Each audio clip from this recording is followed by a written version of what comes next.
नमस्कार. लक्षवेधीमध्ये आपल्या सगळ्यांचं स्वागत. मी प्रसाद काथे. अफगाणिस्तानमध्ये बळजबरीनं का होईना, बंदुकीच्या संगिनीच्या जोरावर का होईना, पण सत्तांतर झालं आणि तिथं दहशतवादी गट, झुंडशाही करणारा समूह म्हणून परिचित असलेल्या तालिबाननं सत्ता ताब्यात घेतली. तालिबाननं सत्ता ताब्यात घेतल्याच्या नंतर देशभरामध्ये नव्हे तर जागतिक पातळीवर, देशभरामध्ये म्हणजे मी भारताशी संबंधित असल्यानं भारताचा संदर्भ देतो आहे, भारतात आणि जगभरामध्ये अनेक छुप्या दहशतवादी कारवाया करणाऱ्या गटांमध्ये आनंदाचं वातावरण पसरल्याची अत्यंत जबाबदार अशी गुप्त वार्ता आपल्याकडे उपलब्ध आहे. याचाच जणू काही परिणाम म्हणून आणि तालिबानला सध्या चालवणारं राष्ट्र म्हणून पाकिस्तान आता दाऊदला वापरत भारताच्या विरोधातली दहशतवादाची मोहीम पुढे नेऊ पाहत आहे. दाऊद हा आता काल परवापर्यंतचा फक्त आणि फक्त अंडरवर्ल्ड डॉन राहिलेला नाही, तो आता आंतरराष्ट्रीय दहशतवादी आहे. अमेरिकेच्या यादीत त्याचं वरचं स्थान आहे आणि अमेरिकेसकट अख्ख्या जगाला आता दाऊद हवा आहे. पाकिस्तान दाऊदला सांभाळू नये, कारण त्यांना भारत विरोधातल्या कारवायांसाठी दाऊदचं नेटवर्क हवं आहे. हे सगळं सांगण्याचं आणि या सगळ्या गोष्टींची आठवण करून देण्याचं कारण म्हणजे दिल्ली पोलिसांनी केलेली कारवाई.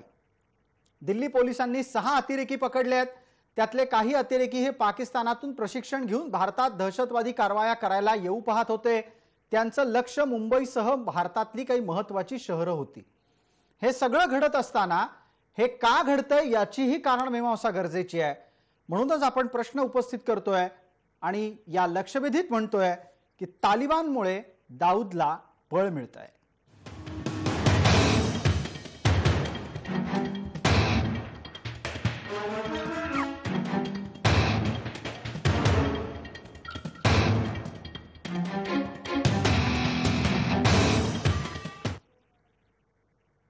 या चर्चेत आपल्याबरोबर सहभागी होतात महाराष्ट्राचे माजी पोलीस महासंचालक प्रवीणजी दीक्षित, आपल्यासोबत आंतरराष्ट्रीय विषयाचे अभ्यासक शैलेंद्रजी देवळाणकर, राजकीय प्रवक्ते या नात्यानं आपल्यासोबत 2 मंडळी आहेत. आपल्यासोबत मवियाचे प्रतिनिधी आणि राष्ट्रवादी काँग्रेसचे प्रवक्ता या नात्यानं उमेशजी पाटील आहेत आणि भारतीय जनता पार्टीचं प्रवक्ता प्रतिनिधित्व करतायत गणेशजी हाके. सर्व मान्यवरांचं या चर्चेमध्ये स्वागत. पहिला प्रश्न शैलेंद्र देवळाणकर यांच्यासाठी. शैलेंद्रजी, आता ज्या पद्धतीनं दिल्ली पोलिसांनी कारवाई केली आणि देशावर आलेलं एक संकट टळल्याचा त्यांनी दावा केलेला आहे, हे संकट मुळात तालिबानच्या आत्ता सत्तेत आल्याच्या नंतर अधिक जोमानं पसरत असलेल्या दहशतवादामुळेच होऊ शकलं असतं का, येऊ शकलं असतं का? नाही, नक्कीच आहे प्रसादजी. मला असं वाटतं आहे की आय होप दॅट माझा आवाज आपल्याला प्रॉपरली येतो आहे. बिलकुल येतोय. थोडं फक्त पुढे येऊन बसा. आपण फार कॅमेराच्या थोडे लांब आणि खाली बसलेले आहात. Okay, I hope that it is okay now. हो. जसं तालिबानचं शासन हे अफगाणिस्तानमध्ये आलेलं आहे, तसं जगभरातल्या दहशतवादी संघटनांचं नैतिक धैर्य, सामर्थ्य हे वाढलेलं आहे आणि त्याच्या मागची कारणं पण तशीच आहेत. नुकतंच अल कायदाचं तालिबान बरोबर एक चर्चा झाली, एक डिस्कशन झालं आणि त्या चर्चेमध्ये साधारणतः 33 देशांमध्ये आपल्याला जिहाद हा वेज करायचा आहे किंवा जिहाद लढायचा आहे आणि त्यासाठी तालिबाननी पूर्णपणे सहकार्य करावं अशा स्वरूपाच्या आणि ज्यामध्ये भारतातल्या काश्मीरचाही उल्लेख होता. त्याचप्रमाणे जैश ए मोहम्मदचा म्होरक्या मौलाना मसूद अझहर हा देखील तालिबानच्या नुकताच तिथे जाऊन आला. त्यांच्याबरोबर त्यांची चर्चा झाली आणि जम्मू आणि काश्मीरमध्ये आम्हाला तुमची मदत लागेल अशा प्रकारचं आवाहन त्यांनी तालिबानला केलेलं होतं. त्याचप्रमाणे ज्या पद्धतीचे त्यांची ही मिनिस्ट्री आहे, 33 पैकी 17 आहेत ड्रेडेड टेररिस्ट आहेत, ब्लॅकलिस्टेड आहेत. त्याच्यापैकी जो त्यांचा इंटेरियर मिनिस्टर आहे, गृहमंत्री आहे सिराजुद्दीन हक्कानी, हा हक्कानी यांनीच 2 वर्षांपूर्वी कबूलमध्ये जेव्हा भारताच्या एम्बसीवरती अटॅक झाला होता, त्या अटॅकची जबाबदारी या सिराजुद्दीन हक्कानी घेतलेली होती आणि ज्याच्यामध्ये 50 लोकांचा मृत्यू हा झालेला होता. आणि आता ज्या वेळेला जशा पद्धतीने सोव्हिएत युनियनचं सैन्य 1989ला हे अफगाणिस्तानमधनं बाहेर पडलं होतं, त्यावेळेला ज्या पद्धतीच्या घोषणा लाहोर, पेशावरमध्ये आणि अफगाणिस्तानमध्ये देखील काही क्वार्टर्समध्ये दिल्या गेल्या होत्या, की आम्ही आता सोव्हिएत रशियाला पळून लावलं आहे. आता भारताला आम्हाला जम्मू काश्मीरमधनं पळून लावायचं आहे. अशाच पद्धतीच्या, अशाच स्वरूपाच्या घोषणा या जेव्हा अमेरिकेची 31 ऑगस्टला एक्झिट झाली अफगाणिस्तानमधनं, तेव्हा अशा स्वरूपाच्या घोषणा ह्या दिल्या गेलेल्या आहेत. त्यामुळे आपण हे लक्षात ठेवणं गरजेचं आहे की तालिबानचा मुख्य हँडलर जो आहे, त्यांचा संपूर्ण करता करविता जो आहे, हा पाकिस्तान आहे. पाकिस्तानचे ISIचे प्रमुख तिथे जाऊन बसलेले होते. हे अख्खं गव्हर्नमेंट जे आहे, हे पाकिस्तानने डिझाईन केलेलं गव्हर्नमेंट आहे. हे अमेरिकेला देखील याची पूर्णपणे कल्पना आहे. आणि त्यामुळे आपल्याला एक गोष्ट लक्षात ठेवणं गरजेचं आहे की तिथं तालिबान आल्यानंतर त्याचे प्रत्यक्ष अप्रत्यक्ष परिणाम हे आपल्यावरती निश्चितपणे होणार आहेत. कारण यांची नावं बदललेली आहेत. जैश ए मोहम्मद आणि तालिबानचा इतिहास हा एकाच वेळेला सुरू होतो. जो उमर आहे, जो तालिबानचा फाउंडर आहे, तो आणि मौलाना मसूद अझहर हे एकाच ट्रेनिंग कॅम्प मधनं तयार झालेले आहेत. आणि एवढंच नाहीये तर आपल्याला हेही माहिती आहे की 1999ला ज्या वेळेला आपल्या एअर इंडियाचं हायजॅक झालेलं होतं, त्या हायजॅकच्या वेळेला मुल्ला मसूद अझहरला ज्या वेळेला आपले तत्कालीन फॉरेन मिनिस्टर जसवंत सिंग साहेब हे कंदाहारला घेऊन गेलेले होते, त्यावेळेला त्याला रिसीव्ह करणारे जे तालिबानी नेते होते, त्याच्यामध्ये हाच तुमचा जो त्यांचा आता पंतप्रधान झालेला मुल्ला हसन आखुंद होता, त्याचप्रमाणे मुल्ला बरादर होता. त्यामुळे हे जे आहेत हे एकाच नाण्याच्या दोन बाजू आहेत. आणि तालिबाननी कितीही सांगितलं की आम्ही आता बदललेलो आहोत, नाऊ वी हॅव इव्हॉल्व्ड, आम्ही आता खूप लिबरल झालेलो आहोत, आपण त्यांच्यावरती किंचितही विश्वास ठेवता कामा नाहीये. याचं कारण असं की तालिबान अजिबात इव्हॉल्व्ह झालेला नाहीये, तालिबान अजिबात बदललेला नाहीये. तालिबानमध्ये 6 टोळ्यांचं अस्तित्व आहे. या 6 टोळ्यांपैकी 4 टोळ्या ह्या पूर्णपणे पाकिस्तानच्या नियंत्रणामधल्या आहेत. हक्कानी टोळी प्रिडॉमिनंट आहे, म्हणूनच होम मिनिस्ट्री त्यांनी त्यांच्याकडे ठेवलेली आहे. आखुंद हा आहे की नाही हे पण माहिती नाहीये, जिवंत आहे की नाही हा पण माहिती नाहीये. हे पूर्णपणे ISIचं एक अशा स्वरूपाचं षडयंत्र आहे की ज्यांना कोणत्याही परिस्थितीमध्ये भारताला तर अफगाणिस्तानमधनं काढायचंच आहे, पण त्यांचा एक लॉंग टर्म अजेंडा आहे. ज्या पद्धतीच्या एका अत्यंत ब्रॉड आणि कम्प्रेहेन्सिव्ह जिहादच्या त्या गोष्टी करता आहेत, त्यामध्ये जम्मू काश्मीर आहे. त्यामुळे आपल्याला निश्चितच या सगळ्याच्या मागे जगात इस्लामी राजवट प्रस्थापित करणं हे लपून राहिलेलं नाही.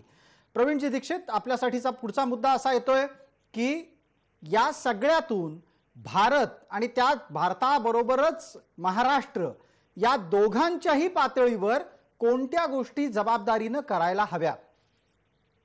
आपल्याला आता आंतरराष्ट्रीय स्तरावरती ज्या काही घडामोडी इतर राष्ट्रांनी देखील केलेली चिंता वगैरे ज्या आहेत त्या आता शैलेंद्रजींनी सुस्पष्टपणे सांगितलेल्या आहेत. त्याचबरोबर एक महत्वाचा मुद्दा आहे की ज्या वेळेला तालिबाननी अफगाणिस्तानमध्ये आपला जय झाला असं जाहीर केलं, त्याच वेळेला किंवा त्याच्या इमिजिएटली त्याच्यानंतर महाराष्ट्रातल्या आणि भारतातल्या सुद्धा अनेक जे काही मुस्लिम प्रमुख व्यक्ती आहेत त्यांनी देखील त्याचं स्वागत केलेलं आहे. आणि स्वागत करून आम्हाला आमचा त्याला पूर्ण पाठिंबा आहे अशा प्रकारचं वक्तव्य त्यांनी दिलेलं आहे. त्याच्यातून स्पष्ट होतं की त्यांची मानसिकता काय आहे. आणि हे जे आपल्याला दिसतंय हे फक्त काही प्रमुख व्यक्तींच्या मधून दिसतंय. त्याच्याशिवाय जे अनेक स्लीपिंग सेल्स आहेत की ज्यांना दाऊद इब्राहिम किंवा इतर दहशतवादी गटांचं फंडिंग किंवा फायनान्सिंग किंवा इतर काही त्यांची मदत आहे, हे असे जे काही स्लीपिंग सेल्स आहेत हे कुठे कुठे आहेत हे आपल्याला कल्पना सुद्धा करता येणं अशक्य आहे. त्यामुळे हे सगळे स्लीपिंग सेल्स ते आता ऍक्टिव्ह करण्याचा प्रयत्न करतील. जम्मू काश्मीर हा तर त्यांचा नक्कीच अत्यंत महत्वाचा असा टार्गेट आहेच आहे. परंतु त्याशिवाय भारतात एकंदरीतच भारतामध्ये इतर ठिकाणी सुद्धा दहशतवादी कारवाया करणं, भारतातल्या लोकशाही आणि त्यांच्या दृष्टी राष्ट्रीय नेतृत्व असलेलं राष्ट्रीय असा जो काही गट आहे त्याला पूर्णपणे नेस्तनाबूत करणं आणि या ठिकाणी एक प्रकारचं ज्याला केऑस म्हणतो आपण अशा प्रकारचा केऑस निर्माण करून लोकांचा लोकशाहीवरचा लोकप्रतिनिधींवरचा विश्वास उडवणे आणि त्यातून आपला जिहादचं काही जे काही त्यांचं टार्गेट आहे ते साध्य करणं हे तरी स्पष्ट आहे आणि त्याला आता खूप मदत होईल असं दिसतंय. या निमित्ताने एक आणखीन तपशील चर्चेमध्ये आणतो, राजकीय प्रवक्त्यांना त्या निमित्तानं नंतर बोलतं करतोच. शैलेंद्रजी देवळाणकर, आपण आणि प्रवीणजी दीक्षित आपण दोघांनीही त्यावर बोलावं. एक अशी थिअरी कायम दहशतवादाच्या अभ्यासकांकडून मांडली जाते की भारताच्या संसदेवर हल्ला झाला कारण त्यावेळेला संपूर्ण जगाचं लक्ष एका गोष्टीपासून विचलित करायचं होतं आणि ती गोष्ट होती ओसामा बिन लादेनचं अफगाणिस्तानातून पाकिस्तानात होणारं स्थलांतर. अशाच प्रकारच्या काही घटना भविष्यामध्ये आंतरराष्ट्रीय पातळीवरच्या काही गोष्टींपासून लक्ष विचलित करण्यासाठी आणि भारत हा दहशतवाद्यांचा सॉफ्ट टार्गेट असू शकतो तसं करण्याच्यासाठी पुन्हा एकदा घडवून आणल्या जाऊ शकतात का? शैलेंद्रजी, आपलं उत्तर आधी, प्रवीणजी त्यानंतर. नाही, हा नक्कीच आहे. हा पाकिस्तानचा एक अजेंडा आहे, कारण सध्या पाकिस्तानकडे सगळं जग हे प्रामुख्याने एक टेरर एक्सपोर्ट कंट्री म्हणून बघतं आहे. पाकिस्तानचा रोल जो आहे तो त्याच्यामधला अत्यंत व्हिजिबल आहे. याची पूर्ण कल्पना अमेरिकेला आहे, युरोपियन कंट्रीजला आहे. त्यामुळे आपल्याला याची कल्पना आहे की पाकिस्तान हा FATF म्हणजे फायनान्शियल ऍक्शन टास्क फोर्सच्या सध्या ग्रे लिस्ट मध्ये आहे. पुढच्याच महिन्यामध्ये त्यांची आता पुन्हा एकदा महत्वाची बैठक आहे. पाकिस्तानला ब्लॅक लिस्ट मध्ये जाण्यापासून वाचवायचं आहे स्वतःला. आणि आता पाकिस्तानला जे डोनर्स होते त्यांनी पण आपला हात आकडता घेतलाय. सौदी अरेबिया पण पाकिस्तानपासून बऱ्यापैकी दूर जाण्याचा प्रयत्न करतोय. अमेरिका ऑलरेडी त्याच्या कंडिशनल हा या सगळ्या बाबतींमध्ये आहे. त्यामुळे पाकिस्तान कुठेतरी आम्ही दहशतवादाला पसरवतो आहोत किंवा दहशतवाद आमच्या भूमीवर फार मोठ्या प्रमाणात आहे हे निश्चितपणे आता कमी आहे दाखवण्याचा प्रयत्न करेल. आणि भारत आता कशा पद्धतीने दहशतवादाचं केंद्र बनतो आहे हे दाखवण्याचा प्रयत्न करेल. आणि म्हणूनच पाक पुरस्कृत याच निमित्तानं मग पटकन प्रवीणजी आपणही या मुद्द्यावर प्रकाश टाकावा की या सगळ्यामध्ये दाऊद टोळीचं नक्की कशा प्रकारचं कर्तुम असेल, थोडक्यात त्यांच्या कारवाया कशा असतील. कारण आता अनिसचं नाव समोर यायला लागलंय. काल परवापर्यंत दाऊदचं नाव असावं. दाऊद जिवंत आहे की मेला हेही आज कोणाला माहिती नाही, पण त्याच्या नावानं चालणाऱ्या या फॉर्म्स आहेत आणि दाऊदच्याच भावाच्या माध्यमातून होणाऱ्या कारवाया या आता ठळकपणे समोर येत आहेत. त्यात आपल्याला लक्षात घ्यायला पाहिजे की हवाला रॅकेट हे जे आहे हे काही संपलेलं नाहीये. आणि त्याच्याच जोडीने नार्कोटिक्स, आपल्याला कल्पना आहे की गेल्या आपण काही महिने पाहतोय मुंबईमध्ये कित्येक किलो अशा प्रकारचं हशीश आणखी इतर नार्कोटिक्स त्या वेळोवेळी जप्त करण्यात आलेले आहेत. इतर देखील भागामध्ये अशाच प्रकारचे नार्कोटिक्स घुसवण्याचा पाकिस्तानचा आणि इतर राष्ट्रविरोधी एजन्सीचा प्रयत्न आहे तोही उघडकीस आलेला आहे. आणि हे जे सगळं आहे हे केवळ नार्कोटिक्स असेल किंवा हवाला असेल, त्याचा उद्देश एकच आहे, ते म्हणजे शस्त्रास्त्र स्फोटकं ती भारतामध्ये पोहोचवणं आणि ती जे राष्ट्रविरोधी अशा काही घटक आहेत त्यांच्यापर्यंत नेऊन देणं.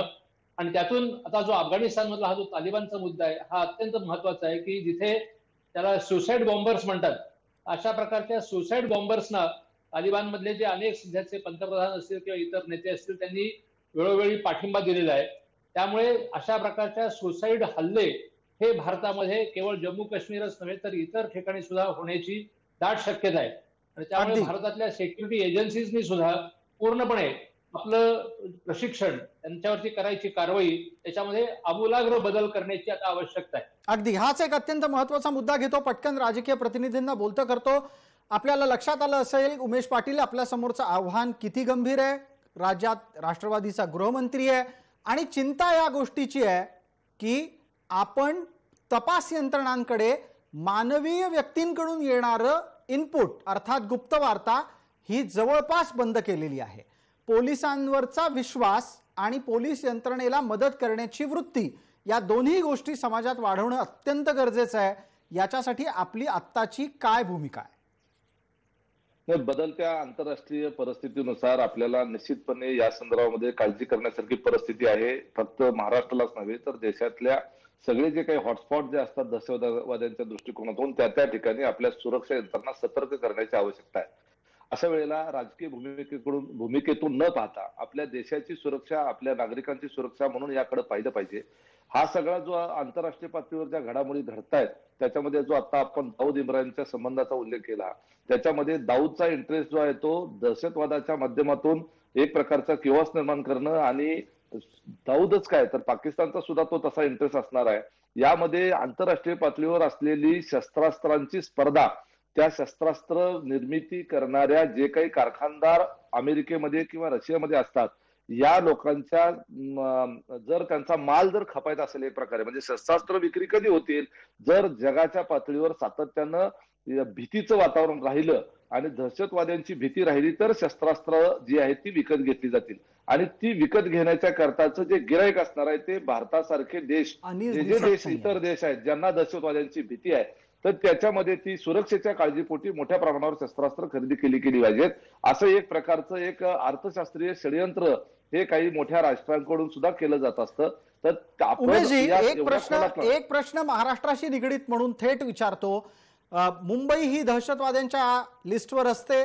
मुंबईत आतापर्यंत अनेकदा दहशतवादी हल्ले झाले, अनेकांना त्यात दुर्दैवानं प्राण गमवावा लागला. ही परिस्थिती पुन्हा येणार नाही म्हणून काय करता आहात? नाही, ही परिस्थिती पुन्हा येणार नाही याच्याकरता म्हणून ज्या त्या आवश्यक बदलत्या काळानुसार, आता पूर्वीचा काळ आपण ज्या दंगलीपूर्वी झाल्या त्या काळामध्ये आणि आताच्या काळामध्ये बराच फरक पडलेला आहे. प्रवीणजी दीक्षित म्हणतायत त्याच्यामध्ये निश्चितपणे तथ्य आहे की पूर्वी जो आपला इंटेलिजन्स, जो ह्युमन इंटेलिजन्स असायचा, जी लोकांच्याकडून जी माहिती मिळायची, ती माहिती मिळण्यामध्ये आता जर काही त्याच्यामध्ये त्रुटी राहिल्या असतील किंवा त्रुटी राहत असतील तर त्या दुरुस्त केल्या गेल्या पाहिजेत. याच्याबद्दल काही दुमत नाहीये. गणेशजींना संधी देतो एक पटकन. गणेशजी, कोणत्याही प्रकारे राजकीय भूमिका घेण्याच्या आधी चर्चेला एक वजन प्राप्त करून देण्यासाठी सांगा की आपल्या सरकारांमध्ये पोलीस यंत्रणेवर विश्वास राहावा आणि पोलिसांना स्वतःहून माहिती द्यावीशी वाटावी म्हणून काय केलं जात होतं?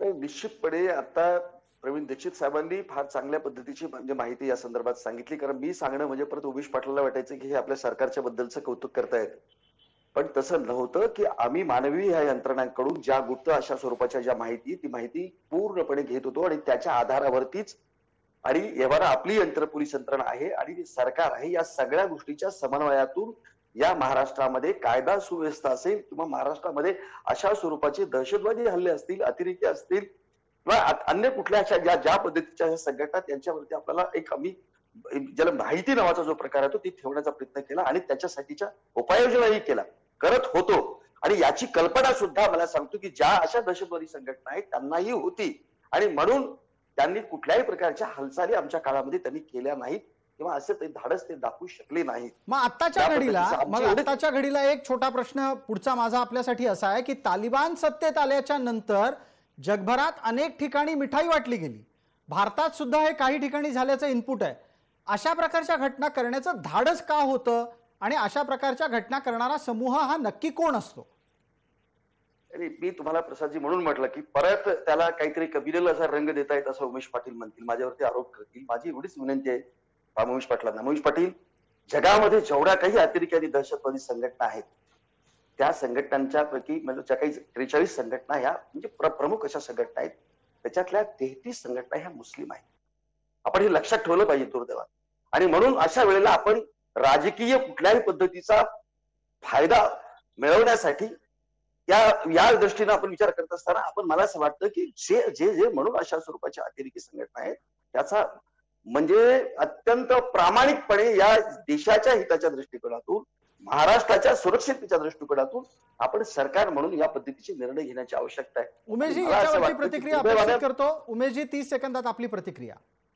माझं म्हणणं असं आहे की त्यांना मी बोलत असताना फक्त मध्ये बोलू नका एवढंच. बिलकुल माझं एक वाक्य पूर्ण करू दे. फक्त दुर्दैवानं गेल्या 2 वर्षामध्ये या सरकारकडून असं काही घडतं आहे, असं काही केलं, कारण हे ज्या गोष्टीमध्ये व्यस्त आहेत त्याच्याबद्दलची चर्चा मला करणं ते उचित वाटत नाही. कारण सगळ्या जगाला माहित आहे की हे कशात व्यस्त आहेत ते. त्यामुळे माझं म्हणणं की या गोष्टीकडे थोडंसं लक्ष देण्याची आवश्यकता आहे असं मला वाटतं. ठीक आहे उमेशजी, आपलं उत्तर. कसं आहे की आपण ह्या चर्चेला एक दर्जा आहे. प्रवीणजी दीक्षित साहेब यांच्यासारखे राज्याचे पोलीस महासंचालक, आंतरराष्ट्रीय दहशतवादाचा आणि आंतरराष्ट्रीय संबंधाचा अभ्यास असलेले शैलेंद्रजी या ठिकाणी आहेत. त्या ठिकाणी माझा अप्रोच हा राजकीय चर्चा करण्याचा नव्हताच, परंतु तरी सुद्धा या चर्चेच्या निमित्तानं महाराष्ट्र सगळी ही चर्चा पाहत असताना हाकेंनी ज्या संदर्भामध्ये सांगितलं की कम्युनल ज्या लोकांनी तालिबानमध्ये अफगाणिस्तानमध्ये तालिबान्यांची सत्ता आल्यानंतर भारतासकट इतर कुठल्या देशांमध्ये ज्यांनी आनंद साजरा केला हे त्या देशाच्या वर प्रेम असलेले नागरिक नाहीत, हे अगदी स्पष्ट करतो. अशा पद्धतीच्या आपल्यामध्ये राहणाऱ्या विषारी प्रवृत्तींना कुठलाही थारा नाही, त्यांना कुठलाही पाठिंबा नाही. भारतामध्ये राहणारा जो भारतावर प्रेम करणारा मुसलमान सुद्धा अशा पद्धतीच्या कम्युनल विचारधारा बाळगणाऱ्या मुस्लिम समाजातल्याच लोकांच्या बाबतीमध्ये त्यांचाही त्याला पाठिंबा असणार नाही. दहशतवादी हल्ले ज्या वेळेला वाजपेयी साहेब ज्या वेळेला त्या ठिकाणी संसदेवर हल्ला झाला होता त्यावेळेला भाजपचं सरकार त्या ठिकाणी होतं. दहशतवादी हल्ला संसदेवर झाला त्यावेळेला आपण काय त्यावेळेला तुमची सुरक्षा यंत्रणा झोपली होती का? ज्या वेळेला असं प्रश्न विचारून चालत नसतं. ते काही ना काही त्रुटी राहिलेल्या असतात सरकारी पातळीवर किंवा यंत्रणांच्या ठीक पातळीवर. आहे. आपण ज्या वेळेला तिकडे जाऊन अतिरेक्याला जाऊन सोडून आलो, या ठिकाणी पाकिस्तानचे 2 तुकडे करून इंदिरा गांधीने त्या ठिकाणी बांगलादेशची निर्मिती केली. हा सुद्धा एक इतिहास आहे. त्यामुळे आपण असं समजायचं नाही की आम्हीच फक्त ठेका घेतलाय आणि आम्ही ज्या वेळेला सत्तेत असतो, म्हणजे भाजपवाले ज्या वेळेला सत्तेत असतात त्यावेळेला दहशतवाद्यांवर दहशत असते असं समजण्याचं कारण नाही. दहशतवादी हे ते वेगळ्या पद्धतीच्या विचारसरणीचे असतात. ते सरकार कुणाचं हे बघत नाहीत. त्यांचा अजेंडा हा ठरलेला असतो. अगदी अत्यंत महत्वाच्या वळणावर आपण उमेशजी ही चर्चा आणलीत. याच वळणावर पटकन शैलेंद्रजी देवळाणकर यांना बोलतं करतो. सरकार कुणाचीही असो, दहशतवाद्यांचे अजेंडे ठरलेले आहेत. मग अशा वेळेला सामान्यांनी सुद्धा सतर्क राहणं गरजेचं आहे. एखाद्याला चर्चेच्या शीर्षकाला पाहून असं वाटू शकतं की तालिबान्यांचं दाऊदला बळ मिळत असताना सामान्यांचा त्यात रोल काय, पण आपल्याला या चर्चेत हे समाज जागृतीसाठी सुद्धा सांगणं गरजेचं आहे शैलेंद्रजी की सामान्य माणूस जिथे असेल तिथे सुद्धा त्यांना आपले कान नाक डोळे उघडे ठेवले पाहिजे. हे अगदी खरं आहे. म्हणजे आपण ही जबाबदारी जी आहे ही केवळ सरकारची आहे किंवा आपल्या सुरक्षा यंत्रणांची आहे, इंटेलिजन्स एजन्सी जी आहे, पोलीस आहे, यांचीच ही जबाबदारी नाहीये. ही जबाबदारी याच्यामध्ये प्रत्येक स्तरावरती प्रत्येक नागरिकाची ही जबाबदारी आहे. आपण प्रत्येकाने दक्ष राहणं अत्यंत गरजेचं आहे. आपल्या सोबताली घडणाऱ्या गोष्टींकडे आपला अत्यंत क्लोज आय असणं अत्यंत गरजेचं आहे. आणि हेच इनपुट्स आपण हे आपल्या सुरक्षा यंत्रणांपर्यंत जर तुम्हाला अशा स्वरूपाच्या काही घटना नजरेस आल्या तर आपण तात्काळ ते शेअर करणं देखील अत्यंत गरजेचं आहे. पण हा जो ह्युमन इंटेलिजन्स आहे हा अत्यंत महत्वाचा आहे आणि याच्यातूनच प्रॉपरली लीड्स या मिळत असतात. आज अमेरिकेचा सगळ्यात मोठा प्रॉब्लेम असा निर्माण झाला आहे की तिथनं सैन्य काढून घेतल्यानंतर अमेरिकेला अफगाणिस्तानमधनं आता लोकल इनपुट्स मिळत नाहीयेत. हा ह्युमन इंटेलिजन्स त्यांचा पूर्णपणे फेल गेलेला आहे आणि त्यामुळे ते भारताकडे बघायला लागलेले आहेत की भारताकडनं त्यांना काही लीड मिळू शकतात का. म्हणून सीआयएचे जे प्रमुख आहे विलियम बर्न्स हे पण भारतामध्ये आले होते. रशियाच्या सिक्युरिटी एजन्सीचे प्रमुख पण भारतामध्ये येऊन गेलेले होते. युकेच्या बाबतीत हाच प्रकार घडलेला होता.